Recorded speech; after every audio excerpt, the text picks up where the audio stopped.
उमरों ने बयान किया और उनसे इब्ने उमर रदी अल्लाह अन्हु ने कि हम नबी करीम सल्लल्लाहु अलैहि वसल्लम के साथ एक सफ़र में थे।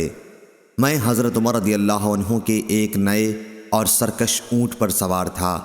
अक्सर वो मुझे मगलूब करके सबसे आगे निकल जाता, लेकिन हज़रत उमर रदी अल्लाह अन्हु उसे डांट कर पीछे वापस कर देते। वो फिर आगे बढ़ जाता। आखिर नबी करीम सल्लल्लाहु अलैहि वसल्लम ने हज़रत उमर रदी अल्लाह अन्हु से फ़रमाया कि ये ऊँट मुझे बेच डाल। हज़रत उमर रदी अल्लाह अन्हु ने कहा, या रसूल अल्लाह सल्लल्लाहु अलैहि वसल्लम, ये तो आप ही का है। लेकिन आपने फ़रमाया कि नहीं, मुझे ये ऊँट दे दे। चुनाचा उमर रदी अल्लाह अन्हु ने रसूल अल्लाह सल्लल्लाहु अलैहि वसल्लम को वो ऊँट बेच डाला। इसके बाद हज़रत सल्लल्लाहु अलैहि वसल्लम ने फ़रमाया, अब्दुल्लाह बिन उमर, अब ये ऊँट तेरा हो गया, जिस तरह तू चाहे उसे इस्तेमाल कर।